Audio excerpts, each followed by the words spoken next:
की सियासत में फिर से बड़ा उलटफेर होने की अटकलें हैं। बिहार के सीएम नीतीश कुमार और उनकी सरकार के सहयोगी पार्टी आरजेडी के सुप्रीमो लालू यादव के बीच बातचीत बंद हो गई है।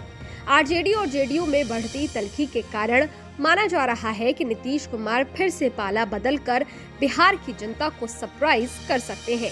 नीतीश कुमार के 28 फरवरी को जेडीयू और बीजेपी सरकार के मुख्यमंत्री पद की शपथ लेने की अटकलें भी तेज हैं। महागठबंधन को टूटने से बचाने के लिए लालू यादव और कांग्रेस लगातार कोशिशें कर रही है। वहीं बीजेपी भी नीतीश कुमार की घर वापसी से पहले तैयारियों को पुख्ता करने में जुटी है।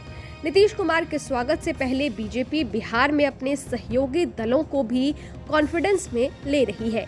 दिल्ली और पटना में बैठकों का सिलसिला चल रहा है। नीतीश कुमार को दोबारा साथ लेने से पहले बीजेपी एनडीए में अपने सहयोगी जीतन राम मांझी की हिंदुस्तान आवाम मोर्चा यानी हम और राष्ट्रीय लोक जनशक्ति पार्टी यानी आरएलजेपी और चिराग पासवान को कॉन्फिडेंस में लेने की कोशिश में है। ऐसा बताया जा रहा है कि पार्टी ने नीतीश विरोधी नेताओं को मनाने के लिए कुछ नेताओं को जिम्मेदारी सौंपी है। बिहार के पूर्व सीएम जीतन राम मांझी ने शुक्रवार को दावा किया कि बिहार में महागठबंधन सरकार बरकरार नहीं रहेगी। उन्होंने कहा, बिहार के राजनीतिक माहौल के बारे में ज्यादा कुछ कहने को नहीं है, सभी इसे देख रहे हैं। वंशवाद की राजनीति पर नीतीश कुमार का बयान कांग्रेस और आरजेडी पर था। इन परिस्थितियों में क्या आपको लगता है कि वे एकजुट रहेंगे? नीतीश कुमार राजद के खिलाफ बहुत सारी बातों को कहने का उन्होंने काम किया है, चाहे लॉ एंड ऑर्डर की बात हो, विकास की बात हो या फिर परिवारवाद की बात हो। तो ये सारी बातों से हम कयास लगा रहे थे कि अब इन लोगों का साथ चलने वाला नहीं है और वही बात परिलक्षित हो रही है। तो अब कब होगा दिन नहीं कर सकते हैं, समय नहीं कर सकते हैं, लेकिन अंदाज लगाते हैं कि अब बहुत दिन तक इन लोगों का जो गठबंधन है नहीं चलेगा।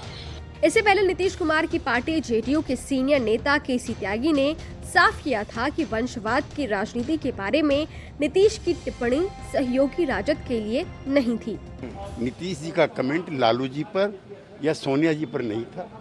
वो कर्पूरी ठाकुर की प्रशंसा कर रहे थे कि उन्होंने अपने पुत्र को राजनीति में नहीं आने दिया। किसी को चुपता। वहीं केंद्रीय मंत्री और राष्ट्रीय लोक जनशक्ति पार्टी के अध्यक्ष पशुपति कुमार पारस ने कहा, मैंने कहा था कि व्यक्ति शक्तिशाली नहीं होता, समय शक्तिशाली होता है। हम एनडीए के साथ हैं और उनके साथ रहेंगे। 1-2 दिन इंतजार करिए। मैं बार बार कहा हूँ कि व्यक्ति बलवान नहीं होता है, समय बलवान होता है। पशुपति जी, मुख्यमंत्री का चेहरा नीतीश कुमार जी का स्वीकार हो गया आप लोग को? अब ये तो समय बतावे।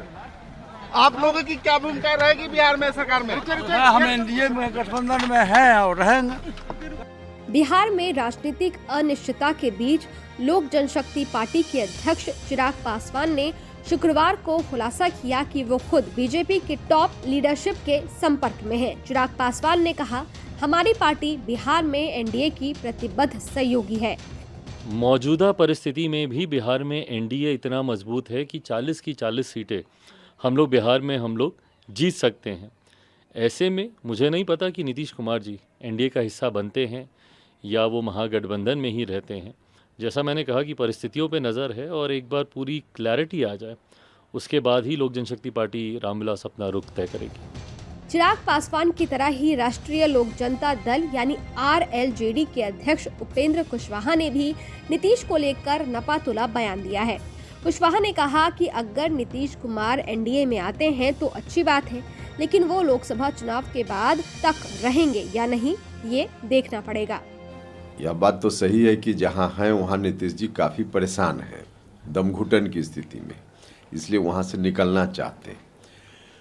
लेकिन भारतीय जनता पार्टी में आएंगे, अगर गठबंधन के साथ आएंगे तो फिर लोकसभा चुनाव के बाद रहेंगे साथ में कि नहीं रहेंगे, यह भी एक बड़ा सवाल है। सूत्रों से मिली जानकारी के मुताबिक नीतीश कुमार ने 28 जनवरी को पहले से तय अपने सारे कार्यक्रम रद्द कर दिए हैं। उन्होंने 28 जनवरी रविवार को सुबह 10 बजे जेडीयू विधायक दल की बैठक बुलाई है। माना जा रहा है कि इस बैठक में अहम फैसला लिया जा सकता है। आपको क्या लगता है, कमेंट बॉक्स में जरूर बताइएगा। शुक्रिया।